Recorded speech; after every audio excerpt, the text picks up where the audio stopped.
There's a moment, and I've seen it happen to the hardest men alive, where something lands on a person so unexpectedly that the whole machinery of them just stops. Not fear, not anger, something quieter than both, a kind of reckoning. I've watched Cole Merritt face down a winter flood with nothing but 2 horses and a rope. I've seen him drag a calf from a ravine in the dark, by feel alone, his hands bleeding and his voice steady the whole time. I've watched him sit at his kitchen table for 3 hours after his father's funeral, not crying, not moving, just sitting, the way a man sits when the weight of a thing hasn't settled into language yet. None of that stopped the machinery of him. But a 17-year-old Apache girl walking up his porch steps in August, dusty from 2 days' ride, her father's words on her lips and her eyes asking nothing, that did it. She said, "My father sent me here because you need a wife." And Cole Merritt, a man I have never once seen without something to say, went completely silent. What happened in that silence and in the weeks that followed is the thing I've been trying to write down ever since.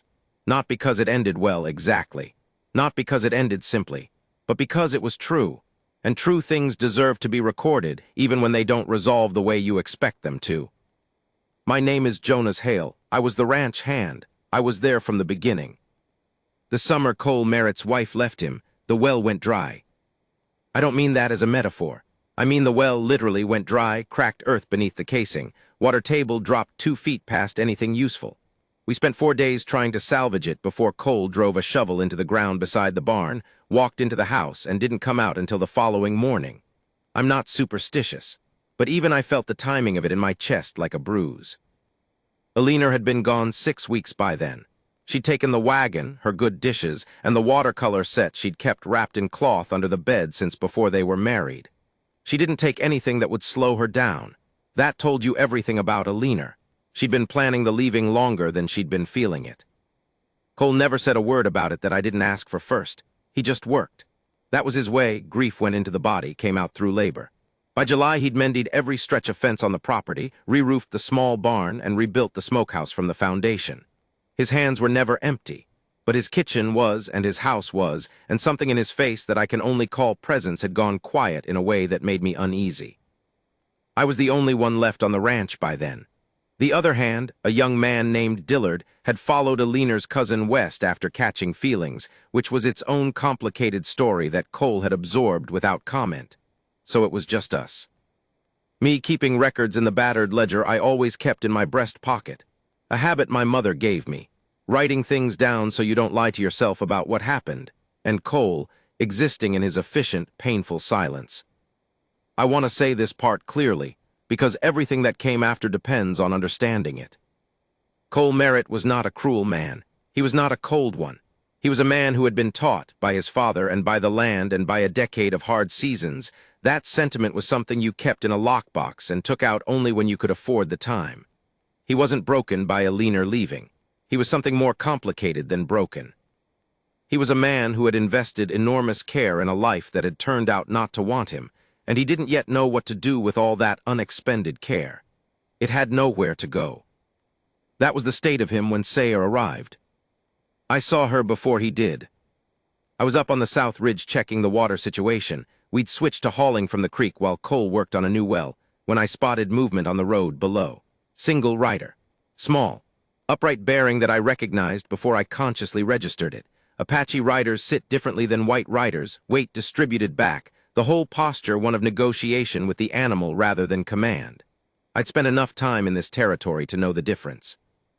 I watched her for a while before I moved.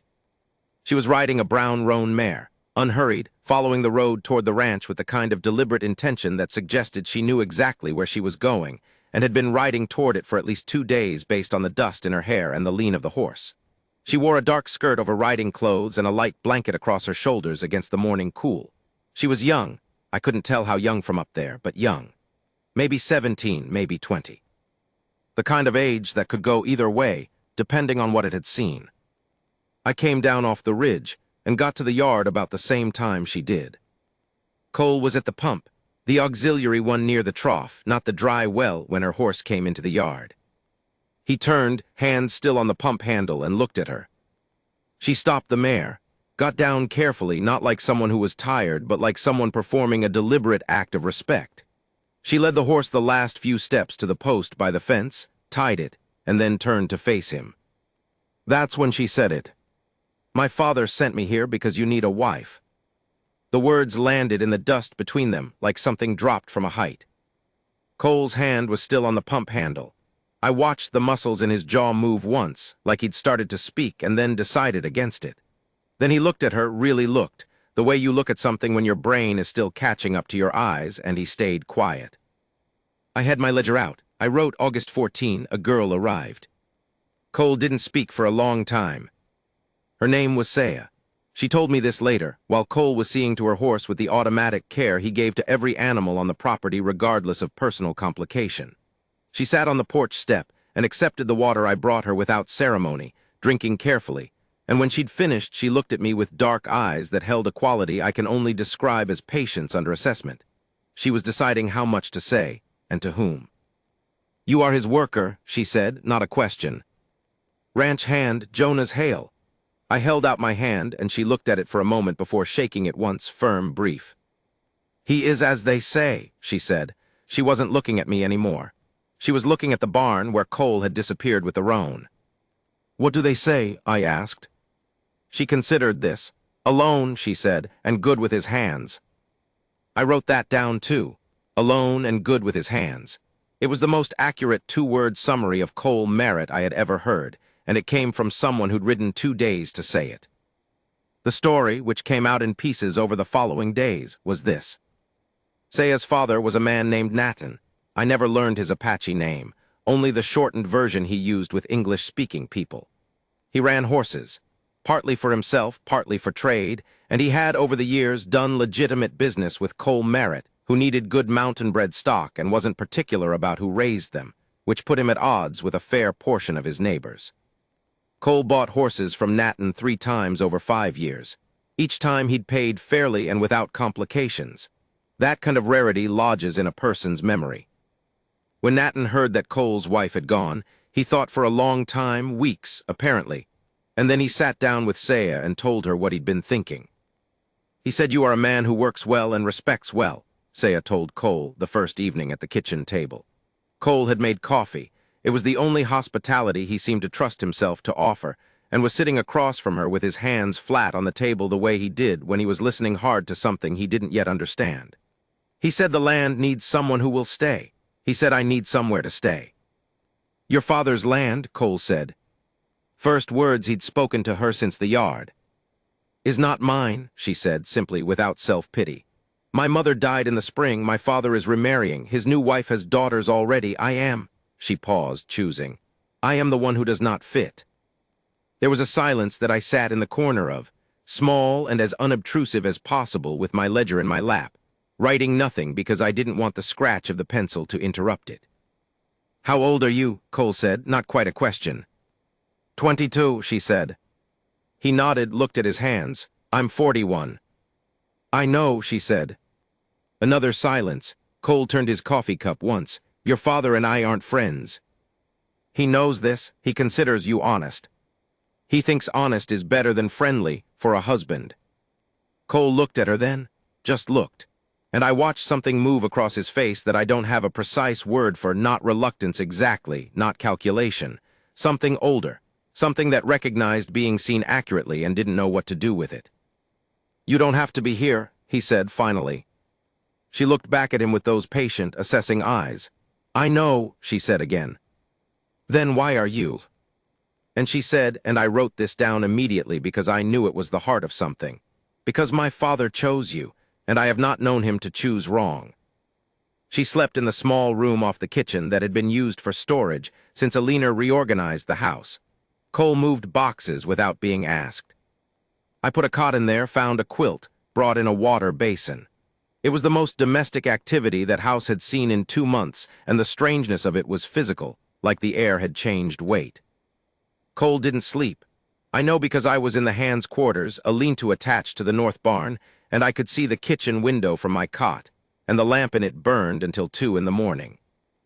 I lay there listening to the horses shift in the stalls below me, writing in my ledger.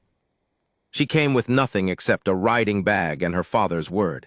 He took her in because of the word, or because of something in her face, or because he hasn't yet decided to do otherwise. The difference matters. I'll watch to see which it is. She is not frightened. That's the thing I keep coming back to. She rode 2 days, walked into a stranger's yard, said the most direct and staggering thing you can say to a person, and she did it without flinching. Not because she's brave in the careless way, because she has already made her peace with it. She decided to come before she left home. The deciding was the hard part. Everything after that is just the writing. Cole Merritt is not a man who recovers quickly, but he is a man who recognizes things. I think he recognized something tonight. I'm not sure he knows what yet. The next morning she was up before either of us. I came into the kitchen at first light and found it clean, not just tidy but genuinely cleaned, the kind of cleaning that requires intention and time. The coffee was on. The skillet was out. There were eggs in a bowl that she had clearly sourced from the hens herself, because there was a feather on the table that hadn't been there the night before, and a smear of yard dirt on her boot heel that matched the coop soil. She was sitting at the table, looking out the east window at the light changing on the ridge. "You don't have to do that," I said. "I know," she said, and handed me a cup of coffee.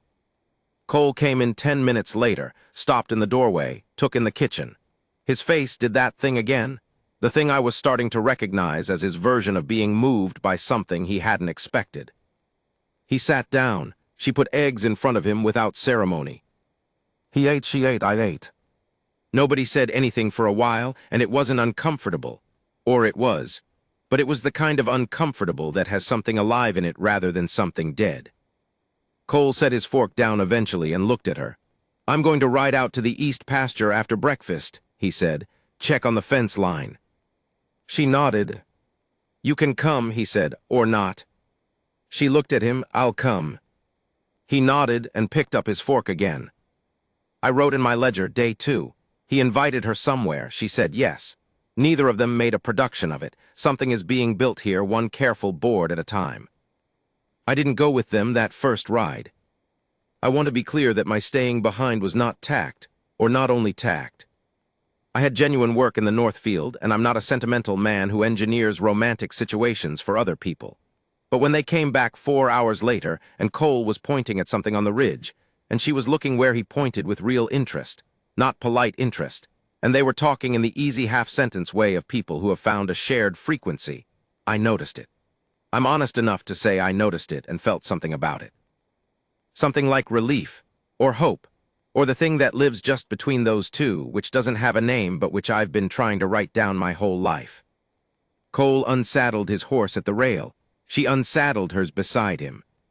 They moved in the same space without collision, without choreography, with the easy practical proximity of people who are beginning, without knowing it, to occupy the same orbit.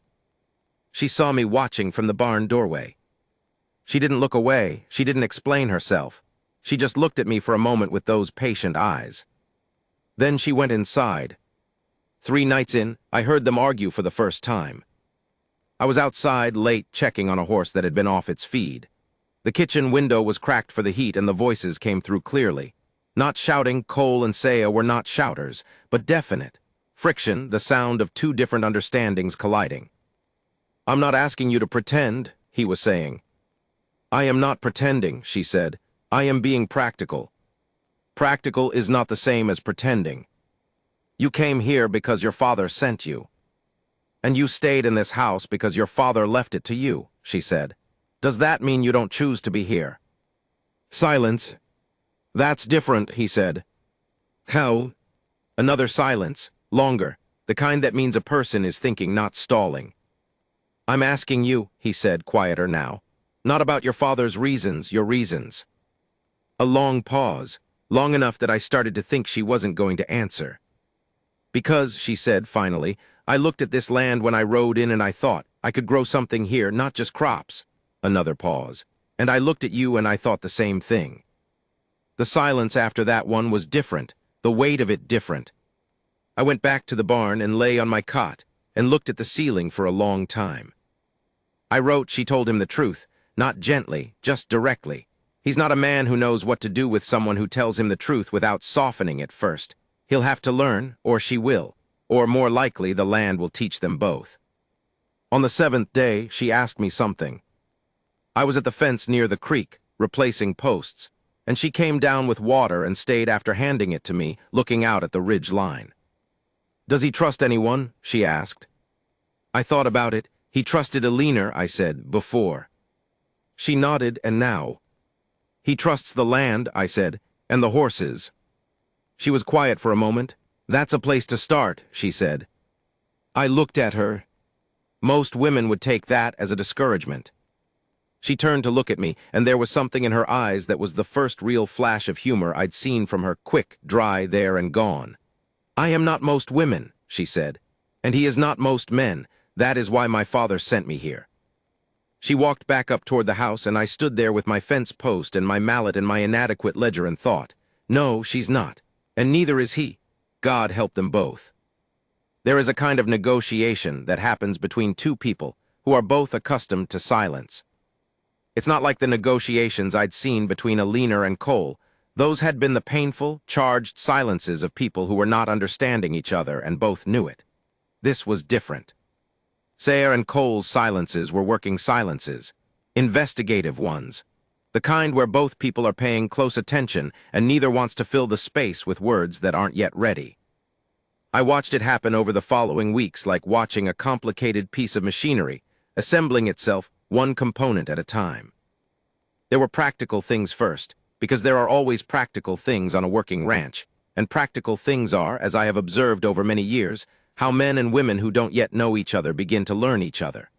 Not through conversation, through work.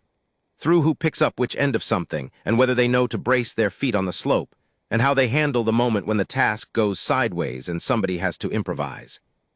Cole discovered, somewhere in the second week, that Sayre had an instinct with horses that went beyond what he'd expected. He'd known her father was a horseman. He hadn't extended the knowledge to her. One morning, the young sorrel gelding we'd been trying to break, a stubborn, nervous animal with a bad experience somewhere in his past, got loose from the rail and nobody could get close to him without him spinning and kicking. Cole spent 20 minutes on it. The horse was lathered. Cole was losing patience in the quiet way he lost it, which was worse than shouting. Sayre came out of the house, walked across the yard without hurrying, stood at the fence rail 12 feet from the horse and did nothing. Just stood and waited. The horse watched her. She didn't look back at it directly. Just stood nearby, oriented toward it without pressing. 4 minutes, 6. Cole stood behind the fence and watched. The horse took a step toward her. She stayed still. Another step. She let it come to her hand. Cole looked at her for a long time after that. "Your father teach you that?" he said. "My mother," she said. It was the first time she'd mentioned her mother unprompted.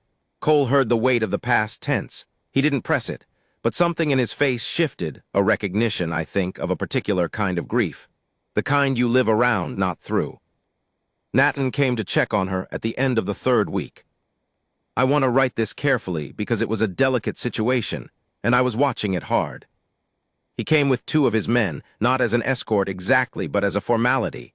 The presence that says this is a visit of standing rather than just riding over. He was a compact man, probably 50, with Cole's same quality of weight behind stillness, the kind of person who doesn't need volume to fill a room. He and Cole shook hands at the fence line with the particular formality of 2 men who respect each other, and are uncertain of the current nature of that respect. "She's well," Cole said, before Nathan could ask it. Nathan looked at him. "Good." They stood there for a moment. "This isn't what I planned," Cole said. "When I met you the first time, I wasn't planning any of this." "No," Nathan said. "Neither was I. Plans are for the part of life you can see ahead. The rest is," he paused, and made a gesture with his hand that seemed to encompass the land, the sky, and everything in between. "The rest is this." Cole nodded slowly. He stopped, started again. "She's not easy." Nathan's expression shifted, and for the first time I saw the humor in him that I'd only previously seen in flashes from Sayre. "No," he said. "She is not easy. She is her mother's daughter." The humor faded into something softer. "Her mother was not easy either. I would not have kept her long if she was." Cole was quiet for a moment. Then, "What do you want from this? What do you actually want for her?"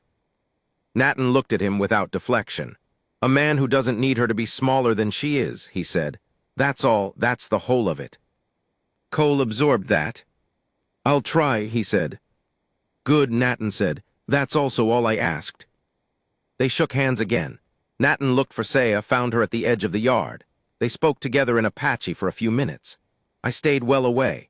Whatever passed between them, I watched Saya's shoulders. They started rigid and loosened by degrees as the conversation went on, and when her father turned to go, she watched him for a long time without moving until the horses were shapes against the ridge.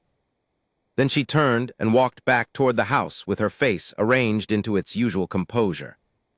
Cole was at the pump. She passed him. "You all right?" he said. She stopped. "Yes," she said, then, "No, then, I don't know." It was the first honest uncertainty I'd heard from her. I think it was the first he'd heard, too, because he turned from the pump and looked at her with something different in his face. Something opened. "He's your father," he said, "not advice, not comfort, just acknowledgement." "Yes," she said. "Missing someone who's still alive is its own kind of hard," he said. She looked at him for a moment. "You understand that?" "I understand it," he said. A small silence. "Alina," she asked. He tilted his head, not denial, not deflection. "And my father, and a version of this place that doesn't exist anymore." He looked at the ridge. "You spend a long time in a place. You start grieving the versions of it that are already gone, even while you're standing in the current one." She looked at him like she was seeing something she hadn't expected to find. "My mother used to say that a river is never the same water twice," she said, "but you can love the river even so." Cole was quiet for a moment. "She sounds like she was a smart woman." "Yes," Saya said. Something crossed her face, grief and pride folded together. "She was." I wrote it all down. The river is never the same water twice. But you can love the river even so. I've been trying to understand what makes two people decide that the changed version of a thing is still worth having. I think she just told me. There was a crisis in the 5th week. I want to write it carefully because I'm not interested in sensationalizing it. What happened was this. Cole had been to town for supplies, a trip he made alone, which was still his habit, and came back in the early afternoon with the wagon in order and something wrong in his face. He put the horses up and came into the house where Saya was mending something at the kitchen table, and I was looking over the week's accounts. He stood in the doorway and said, "People are talking." Saya looked up. "In town," he said, "about you being here." There was a silence. "What kind of talking?" she said. Cole's jaw worked. "The kind that doesn't matter what we say in response." He looked at her directly. "I want you to know I don't." "I know," she said, quiet. Tired in a particular way, the way of someone who has been expecting a thing and feels no satisfaction in being right. "I've always known people would." "That doesn't make it acceptable," he said, with a heat in his voice I hadn't heard before. She looked at him for a moment, then she said, "It also doesn't change anything, unless you want it to." He was across the room faster than I expected, not in anger but in something more urgent, and he sat down at the table across from her and said, with more directness than I'd heard him use for anything, "I don't want it to. I want to be clear about that." She held his gaze, "Then it doesn't." They looked at each other. "But it's going to be hard," he said. "Yes," she said, "it was always going to be hard. I knew that when I rode in." "You're not worried," he said, half question, half something else. "I am worried," she said. "I am also decided these things can both be true."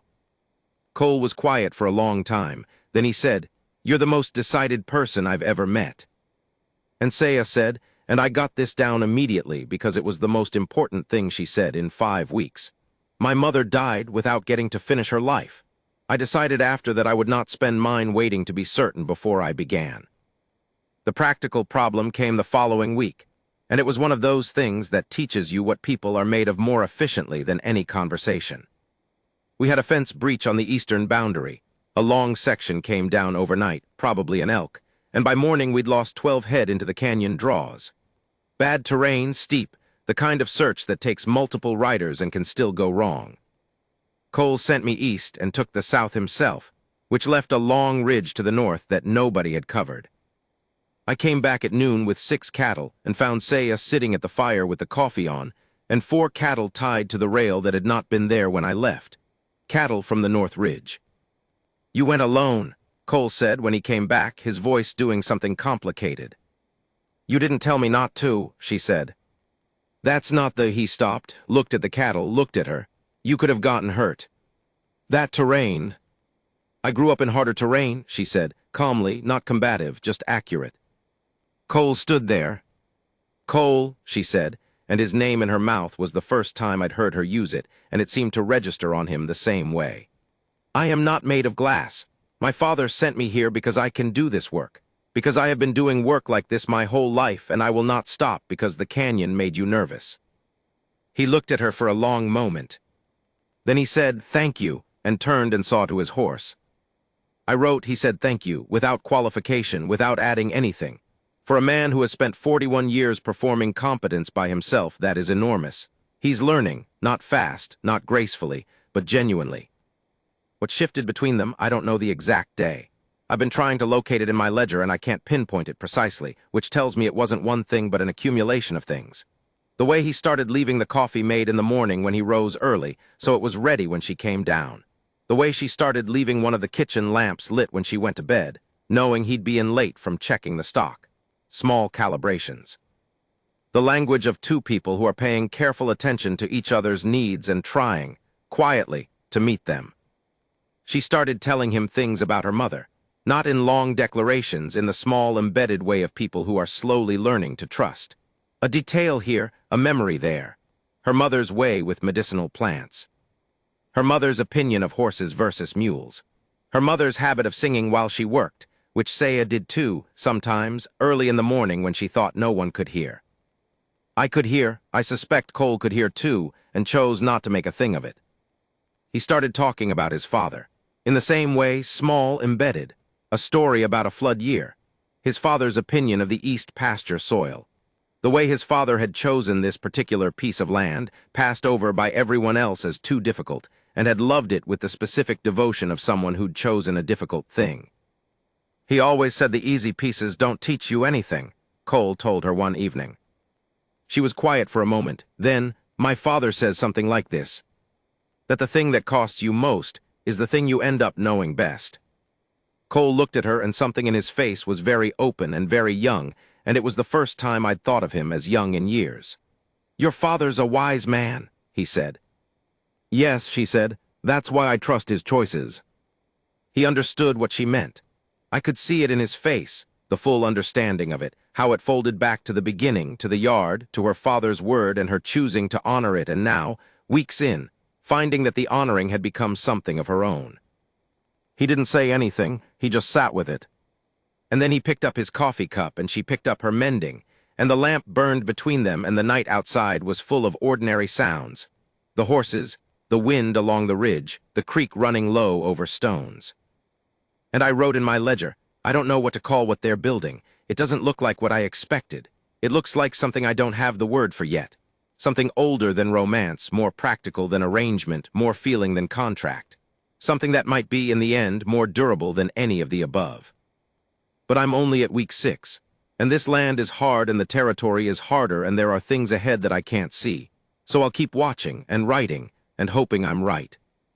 I've been trying to put my finger on what changed, and I think it was this. For the first time in 2 years, there were 2 sets of decisions being made about the place. Not in conflict, in complement. Cole would look at a problem from one angle, Saya from another, and the space between those 2 angles was where the better answer usually lived. She had opinions about the cattle rotation that turned out to be right. She knew which of the canyon draws held water longer into summer drought, knowledge from her father's years of moving horses through this territory, and that knowledge was worth more than I could calculate in practical terms. She could read whether coming off the mountains in ways Cole was still learning, and he was not too proud to ask her what she was seeing. That was progress. She cooked the way her mother had taught her, which was different from what Cole was used to, and Cole ate it with the careful appreciation of a man who knew that food was not really about food. I ate it too and said nothing except that it was good, which was true. There were hard days. I want to write that clearly because this is not a story about 2 people who resolved themselves neatly. There were days when Cole's grief about a leaner surfaced in him sideways, in short tempers about small things, in the kind of silence that has weight and direction. He was always sorry afterward, but the apology was harder for him than the silence had been. Because he'd been raised to contain things, and containing was easier than releasing. And releasing felt like weakness even when he understood, intellectually, that it wasn't. There were days when Saya's aloneness landed on her visibly. When she'd go down to the creek in the early evening and sit on the flat rock with her knees drawn up, and the expression of a person counting what they'd left behind versus what they'd arrived at, and the arithmetic was honest, and sometimes it didn't favor the current moment. On one of those days, Cole went down to the creek. I don't know what he said. I stayed well away. I know only that when they came back, she was not entirely her composed self, and he had his hand briefly on her shoulder. Once, the way a person steadies something they don't want to see fall. It was, I think, the first time he'd touched her with intention rather than proximity. I wrote he went down to the creek. That's new. That's him going towards something instead of waiting for it to come to him. I notice this and say nothing because I'm not his mother, but I notice it. The thing that almost undid everything happened in October. A man named Harlan Webb had a property east of Cole's, ranched it poorly, held it on stubbornness alone for 15 years, and had recently acquired a kind of authority in his own imagination that comes to men when the world contracts to a small enough radius. He rode over one afternoon with 2 of his men and found Sayer at the fence near the East Road, checking the wire repairs we'd done after the fall breach. I was near enough to hear some of it, not all. Webb said things. The nature of them I won't transcribe because they don't deserve the permanence of paper. The gist was, an Apache woman on a white man's property, his assumptions about what that meant, his assumption that Cole didn't know, his offer to handle the situation on Cole's behalf. Saya looked at him the whole time with an expression I'd seen before, and it was not the expression of someone who was afraid. It was the expression of someone who was determining the exact degree to which a response was warranted. Cole was across the yard when it started, and by the time he'd gotten to the fence it was almost over. He heard the last of it. What he said to Webb I did not write in my ledger because it was not a record I needed to keep. What mattered was the part he said clearly, in a voice I'd never heard from him before, flat, certain, with the quality of something that has gone through doubt and come out the other side of it. She is here because I want her here. That's the whole of it. Ride on. Webb rode on. Men like Webb always do, when there's nothing profitable in staying. Cole came back to the fence. Saya was standing where she'd been, finishing her assessment of the wire repair with the air of someone completing a task. "Are you all right?" he said. "Yes," she said. "Saya." She looked at him. And then, and this was the first time I'd seen this from her, something in her face cracked just slightly at the edges, not crying, but the expression a person makes when they've been bracing for something for a long time, and someone has finally acknowledged that the bracing was real. "It will happen again," she said. "Yes," he said, "probably. This doesn't bother you to say." "It would bother me more to pretend otherwise," he said. She was quiet for a moment. "Most men would have told me I worried too much." "You didn't worry too much, you worried the right amount." A pause, "and you handled it right before I got there." She looked at him with something that was not quite surprise but was adjacent to it. "You were watching." "Long enough," he said. Another silence, the longer kind but not the empty kind. "Cole," she said, and then she said something I did not write down because it felt private, not a secret, but the kind of thing that belongs to 2 people and not to the record of events. I saw his face when she said it, and the machinery of him, the same machinery I mentioned at the beginning that stops so rarely, shifted. Not stopped, shifted, into something different. He said something back, also low, also just for her. She looked at him for a moment, then nodded once slowly like an agreement. Then they both turned back to the fence, stood shoulder to shoulder looking at the wire. "This section needs replacing, not just repairing," she said. "I know," he said. "Shall we do it now or wait until spring?" "Now," he said, "before the ground hardens." "Good," she said. And they went to get the tools. The question of legality came up in November, which I suppose we'd all been letting sit in the corner of the room. Cole went to town, and I know he spoke to someone there, a judge or a document man, I'm not certain, because he came back with papers and the particular look of a man who has completed a difficult task and is uncertain how the completion will be received. He put the papers on the table. Saya looked at them. She could read English. Her father had ensured that, the English schooling that was as much practical tool as assimilation, a thing she'd made her own use of. She read the papers. Then she looked up at him. "You didn't ask me first," she said. He stood there, took the hit. "No." "This was presumptuous," she said. "Yes," he said. She looked back at the papers, a moment, but not unwanted, she said. He exhaled something. She looked at him with those measuring eyes. "You were afraid I'd say no if you asked." He was quiet. "Were you afraid?" she said, not accusatory, just honest. "Yes," he said. She considered that. "I would not have said no," she said. "I want you to know that. I would have liked the asking. But I would not have said no." He pulled out the chair across from her and sat down. "I'll know that next time there's a decision." "There will be a next time," she said. "Yes," he said. "Good," she said, and there was something in her voice, not quite warmth, but the thing that lives just before warmth arrives, the clearing of space for it. She picked up the papers, read them again more carefully. "What do they need from me?" she said. "A signature and a witness." She looked at me. I held up my hand. "Already here," I said. She looked at Cole. He looked at her. Something passed between them that I didn't try to transcribe because some things are better understood by their weather than their words. She signed her name, careful, clear, the way she did everything.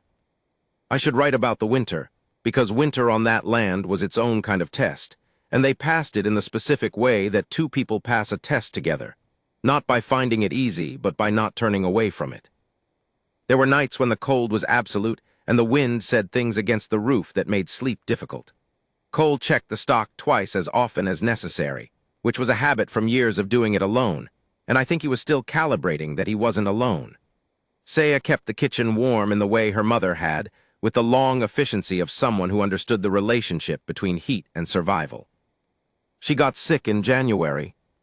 Nothing dangerous but enough to keep her down for a week, and Cole, who had no model for this, no practice, no natural ease with sickroom duties, did everything wrong at first and then, by the fourth day, figured out what she needed and did that instead. Broth. Quiet. Not asking if she was better every 3 hours. Letting her rest and being nearby enough that the rest was possible. "You're not comfortable with this," she said, on the third day, watching him bring the broth. "No," he said. "But you're here anyway." "Yes," he said. She was quiet, then, "My father is right about you." He set the broth down. "Meaning what?" "Meaning you are not complicated," she said, and the dry humor was back, which meant she was better. "You just look complicated from the outside." He looked at her for a moment. Then the corner of his mouth moved, not quite a smile, but the mechanism of one warming up. "You're feeling better," he said. "Somewhat," she said. "Good," he said, and went back to the kitchen. I was in the doorway and caught the whole of it, and I wrote. She said he was not complicated. He took it as the compliment she meant. Maybe that's what marriage is, finding the person who sees you clearly enough to know which parts are actually simple, and loving you anyway for the parts that aren't. There's one last thing I want to write down, because I think it's the heart of this whole record. In March, the thin, testing kind of March that comes before real spring, when the cold still has opinions but the light has started to change, Cole and I were repairing the east pasture fence, and Saya came across the field with the midday coffee, which had become her habit. She walked through the cut grass with that particular upright ease of hers, and the early spring light was doing something to the ridge behind her, and Cole stopped what he was doing and watched her come. He didn't say anything, but his face did the thing I'd been watching for 8 months, and I had a name for it by now. Recognition, the specific kind that isn't about familiarity. The kind that says, here is a person and I see them, and the seeing is not yet complete and may never be, and that is not a problem but a reason. She handed him his coffee. He took it. "The Roan's fetlock is healing," she said. "Good," he said. "I think she'll be sound by summer." "I think so too."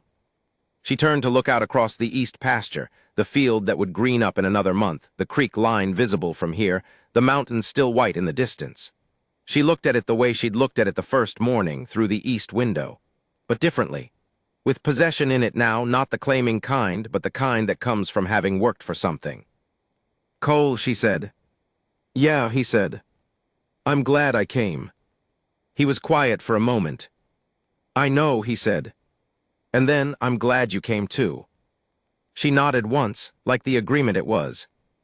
Then she turned and walked back across the field the way she'd come, and he watched her go, and then he turned back to the fence post and picked up the mallet and went back to work. I stayed on the ranch through the spring. When I left in May, it was not because anything was wrong. It was because nothing was wrong, and a ranch hand knows when he's surplus to actual requirements versus the requirements of transition. I shook Cole's hand at the gate. He said, "You'll come back through in fall." "Probably," I said. He nodded. That was Cole's version of an extended goodbye. Saya was at the fence. She handed me something wrapped in cloth, food for the road, and something else I could feel through the wrapping, small and hard. "My mother's," she said.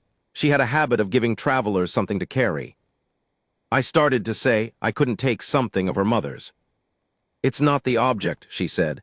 "It's the habit, the idea of giving travelers something, keep it, pass it on sometime when it seems right." I held it, looked at her. She looked back with those patient, assessing eyes that had not changed at all since she'd walked into the yard 8 months before.